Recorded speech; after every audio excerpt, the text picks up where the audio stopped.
Hey, welcome to Foreigner in the Philippines. We're in Talibon today and we're going to order up the Amacon. That's for the house that we're doing now, number 25. 25 already, how quickly things go. This is along with our gold.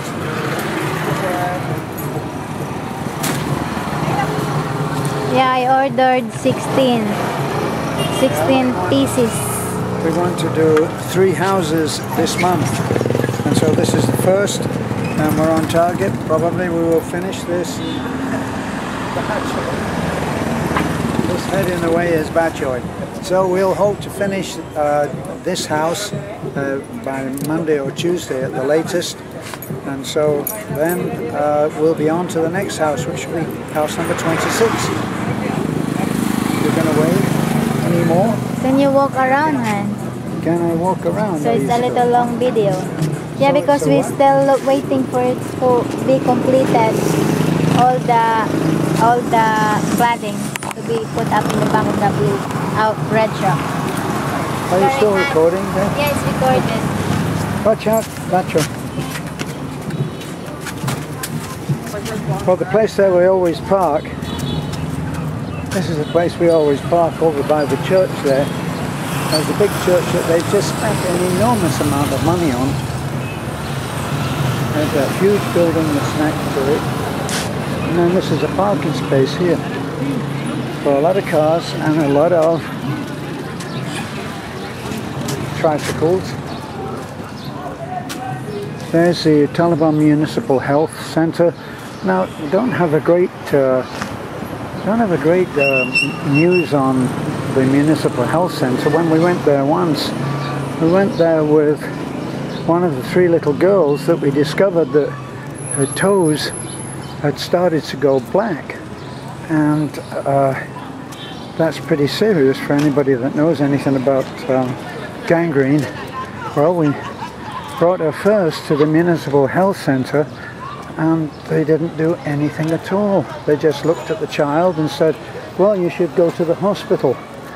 Okay, so round to the hospital we went, and they cleaned up the toes, and she had a shot, and luckily we were in time to stop the really bad news happening. Well, this is what I wanted to show you, because it's interesting, because they've got these 2 beautiful tractors. Look at that. I mean, gosh, what we couldn't do with a vehicle like that on our hill.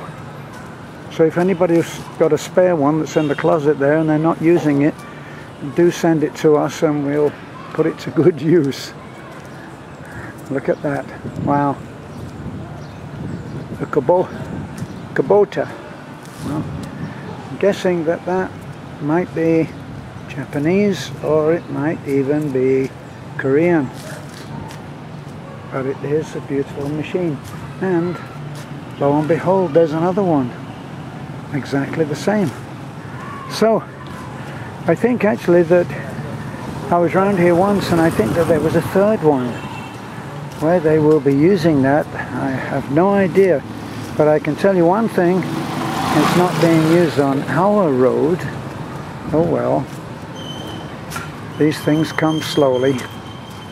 So there's another, there's Phil Health, your partner in health, local health insurance office, and then down the side there is the post office.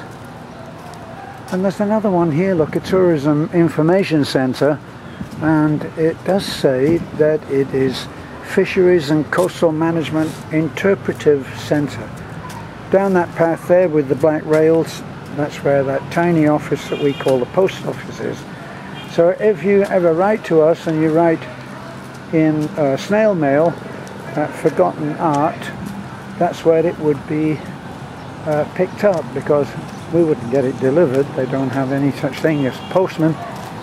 But what they will do is they'll text us and say there's a letter here for you. Either that, or by some intuitive wonder we might go in there and say, is there a letter for us? And there may well be. So that's a really nice park that's in the center there. municipal building is right behind. Look, in the yellow and pink.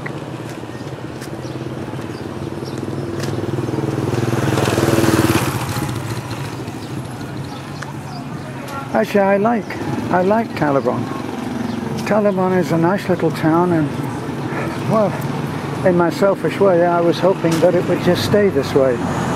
But I remember in America, where people who could afford it would move out of the city, and they'd move into a small town, probably smaller than this, probably only as big as, say, a taffy, which is tiny, and they would enjoy even the inconvenience of not having everything at hand. They'd have to go to the next big town for anything of any real importance. They would go there, and they'd put up with that for the quieter life. And here's Bradshaw again, I'm back. And they would do that, and they would be happy to do it. And then gradually that nice little town that they had would start to grow, and the peace and quiet that they'd bought into would disappear. And I'm hoping that that's not going to happen here with us. Well, there's the Amakon. This is how we buy it. We buy it in rolls, but these are 6 or 8 foot sheets that are 4 foot wide, and we buy it in those sheets, and they unroll them, and that's when our master Amakon fitter takes over, Perry, and he fits it to the outside of the house. You can see here, look, it's literally just these thinnest pieces all put together in a kind of a weave pattern. And there it is at the end there. And it goes on, and it lasts quite a few years, and it's easy to replace. So that's been A Foreigner in the Philippines. Thank you for looking in. Bye for now.